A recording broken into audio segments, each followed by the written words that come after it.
भैया लुट जाएगा अमेरिका। अमेरिका की आवाम को कैसे लूटा जा रहा है, देखिए मैं अभी बता रहा हूं। बवाल अमेरिका में ऑलरेडी चल रहा है और यह बवाल बढ़ने वाला है इंशाल्लाह। दोस्तों, डोनाल्ड ट्रंप को यह जंग चाहे कितनी भी महंगी पड़ रही हो, बात है इज्जत पे, नाक पे बात आई हुई है। तो दोस्तों, बड़ा अपडेट अब यह है कि जो अमेरिका की रिपब्लिकन्स है, पैसे की पड़ रही है कमी, खर्चा हो रहा है मोटा, तो वो सोच रहे हैं कि जो अमेरिका का मेडिकल हेल्थ केयर है उससे $200 बिलियन कट करके अमेरिकी लोगों का जो हेल्थ केयर सिस्टम है उससे 200 बिलियन पैसा बचाकर ईरान के खिलाफ जंग में लगाया जाए। यह नौबत आ गई है। करते रहो, कोई बात नहीं है। ईरान धड़ल्ले से तेल बेच रहा है, फायदा उसका हो रहा है, खूब पैसा कमा रहा है और अमेरिका चारों तरफ से खसारे में है। उधर सऊदी अरब ने निंदा करी है कि कुवैत में जो एयरपोर्ट पर और अलग अलग जगहों पर ईरान ने हमले किए हैं खतरनाक। अब मैं पूछना चाहता हूं सूअर की शर्मगाहों के बाल से, ये जितने भी अरब है, खासकर ये सऊदी अरब, अबे अभी तक तो तुम ये कह रहे, रोज रिपोर्ट, और मैं दिखाता भी हूं, ऐसा नहीं, ना कोई सऊदी का ऑफिशियल ये नहीं कह सकता भाई हमारी खबर नहीं दिखा रहा। दोनों तरफ की। ये जो एक हफ्ते से तुमने अपने मुल्क में पूरी तरह से कंट्रोल कर लिया है मीडिया पर और लोगों पर, और तुम ये रोज बताते हो कि 5 मिसाइलें कुवैत ने रोक ली, 4 ड्रोन रोक लिए। तो जब सब कुछ रोके ही गए हैं तो ये हजरत जिब्रील हमला कर रहे हैं क्या? अभी ये तुमने कुवैत पर जो हमला किया ईरान ने, हैं, तो तुम तो सारे हमले रोक पा रहे हो। पूरा गल्फ मिलके ईरान की मिसाइलों को रोक रहा है, तो इसका मतलब ईरान तो हमला नहीं कर रहा है। तो तुम ईरान की आलोचना क्यों कर रहे हो भाई? कंडेम क्यों कर रहे हो? चेक कर लो, इजराइल तो नहीं बजा रहा पीछे से। दोस्तों, जॉर्डन का किंग पहुंचा था मोहम्मद बिन सलमान से मिलने। इसके बाद कतर का प्रधानमंत्री भी मोहम्मद बिन सलमान से मिलने सऊदी अरब पहुंच गया। उधर यूएई, जाहिर सी बात है, मैंने पहले ही कहा है कि इलाके में, उस मिडिल ईस्ट में जो यूएई है वो दूसरा इजराइल है। इस बात को तमाम उम्मत मुस्लिमा याद रखे, वरना पछताएगी। और दिमाग में कोई गलतफहमी मत रखना कि ओहो यूएई बड़ा इस्लामिक है, बिल्कुल नहीं है। सब ड्रामा है। क्योंकि देखिए, इस्लामी माहौल अलग है, लेकिन जो सरकार है वहां की, वो इजराइल की पूरी गुलाम है।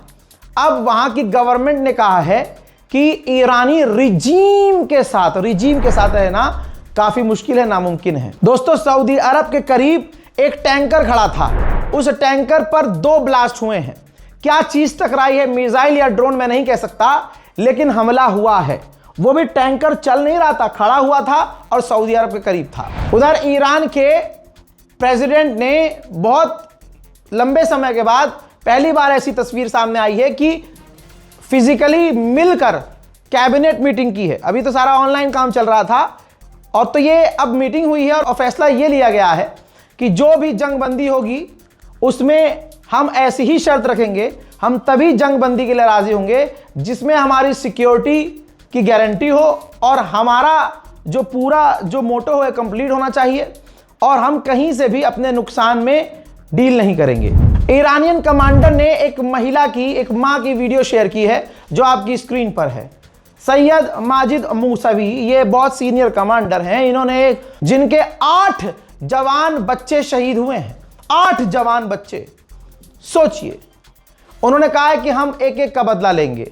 यहां पर एक बात याद आ रही है, ट्रेंड चल गया है भारत में, बुरा मान जाएंगे लोग लेकिन मुझ पे फर्क नहीं पड़ता। ट्रेंड चल गया है कि भाई मदद कर रहे हैं, अब स्लिप चाहिए, स्लिप, है ना। मेरी जान, 8 जवान बच्चे मारे गए, शहीद हो गए। 8 बच्चों के शहीद होने पर उस मां को लाखों सलाम कि उसने ईरानी गवर्नमेंट से, किसी अंजुमन से, समझ रहे हो, रसीद नहीं मांगी है। यही जज्बा होता। बट इसका मतलब ये नहीं है कि आप रसीद ना लें। भैया, ये तो इंडिया है, बहुत तरह के फ्रॉड हो सकते हैं, लेकिन मैं जज्बा बताने की कोशिश कर रहा हूं कि ये ईरान के अंदर का मामला है। क्योंकि ईरान के बाहर अगर आप कहीं को भाई किसी को मदद दे रहे हैं तो ऑब्वियसली आपको रसीद लेनी होगी। लेकिन आपको मैं बता दूं कि ईरान में ये एक मां नहीं है, ऐसी न जाने कितनी माओं ने अपने बच्चों को कुर्बान कर दिया है और पलट के सरकार से एक सवाल नहीं किया, क्योंकि उनको पता है कि उन्होंने करबला वालों की याद में अपने मुल्क को बचाने के लिए, अपने दीन के लिए, अपने मजहब, अपने ईमान के लिए अपने बच्चों को कुर्बान किया है। उधर जहां बार बार दिमाग में यह डाला जाता है गुलाबी सुअर के द्वारा, कल सुबह 7 बजे फिर आगे कह देगा कि हमने ईरान की ड्रोन पावर, ड्रोन मिसाइल, इन सब सिस्टम को उड़ा दिया है, अब वो हमला नहीं कर सकते। ये देखिए, ईरान ने एक बार फिर से एक वीडियो जारी किया है, IRGC ने अल्लाह अकबर के नारे के साथ ड्रोन लॉन्च किए गए हैं। जी हां, कई तरह का ड्रोन दुश्मन की तरफ लॉन्च किया गया है। यही ड्रोन जाकर इजराइल और अमेरिका के बेस को तबाह कर रहे हैं। हजरात, आपके लिए फ्लाइट्स भी महंगी हो सकती है। अगर भारत में, मुझे पता है भारत में महंगी हो चुकी हैं फ्लाइट्स की टिकट, लेकिन मिडिल ईस्ट में सबसे ज्यादा, यूरोप में सबसे ज्यादा, क्योंकि जेट फ्यूल के जो दाम हैं भैया, ग्राफ देख लो, डबल हो चुके हैं, दाम आसमान पे पहुंच चुका है। ईरान के विदेश मंत्री से फ्रांस के विदेश मंत्री ने फोन पर बात की है। दोनों के बीच बात क्या हुई है सामने नहीं आई है। ईरान की स्टील फैक्ट्री पर इजराइल ने हमला किया, ईरान ने धमकी दी। मिडिल ईस्ट में कई जगह, खासकर पहले तो इजराइल, फिर उसके बाद UAE, कतर, बहरीन, यहां जो एल्यूमिनियम फैक्ट्रीज थी सबको ईरान ने निशाना बनाया, जिसके बाद एल्यूमिनियम के भी प्राइस 6 से 10% बढ़ने वाले हैं। बढ़ चुके हैं लेकिन अभी और बढ़ने वाले हैं। अमेरिकी सेनेटर ने बताया कि मैंने डोनाल्ड ट्रंप से बात की, कहा यह गया है, इस पर रजामंदी हुई है कि अगर ईरान ने हमारी शर्तें मान ली तो डील हो जाएगी, और अगर डील नहीं होगी तो अंजाम बुरे होंगे। डील होने के बावजूद जब जंगबंदी हो जाएगी तो सऊदी अरब इजराइल से नॉर्मलाइजेशन कर लेगा। तो दोस्तों, दुनिया के सामने मोहम्मद बिन सलमान का सच आ चुका है, और अब बहाना, सऊदी अरब पूरा बहाना तलाश करता है, हर बार बहाना तलाश करता है कि ये हो जाएगा काम तो मैं डील कर लूंगा, ये काम हो जाएगा तो मैं नेतन्याहू की चूतड़ चाट लूंगा। मतलब ये सऊदी अरब की असलियत है। उधर ईरान के करमनशाह और शेराज पर लगातार हमले अमेरिका और इजराइल दोनों के जारी हैं। कई धमाके देखे और सुने जा सकते हैं।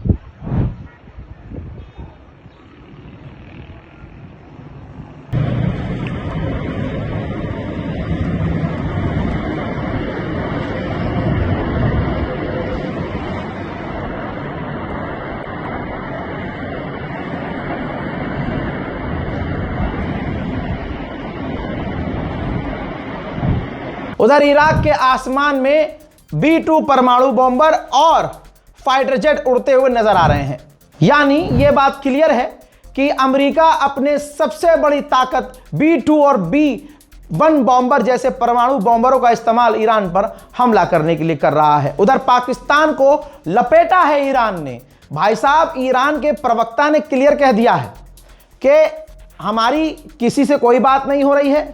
पाकिस्तान को एकदम दूध में से मक्खी की तरह ईरान ने किनारे कर दिया और कह दिया है कि ईरान के हमारे मुद्दे पर हम बात नहीं कर रहे हैं। ये जो अरब देशों से मीडिएशन कर रहा है, बात कर रहा है पाकिस्तान, ये उनका आपसी है, वो खुद की खुद मीटिंग कर रहे हैं, हमारा इसमें कोई फिलहाल रोल नहीं है। सुनिए।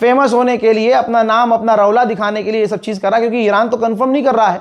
ईरान के कोई ऑफिशियल, ईरान के किसी भी मिनिस्टर को आप पाकिस्तान के अंदर फिलहाल तक नहीं देख सकते हैं। इस रिपोर्ट पर अपनी राय जरूर लिखिएगा, रिपोर्ट को शेयर कीजिए, चैनल को सब्सक्राइब कीजिए। मैं हूं रजा और आप देख रहे थे रजा अनस्क्रिप्टेड। जय हिंद।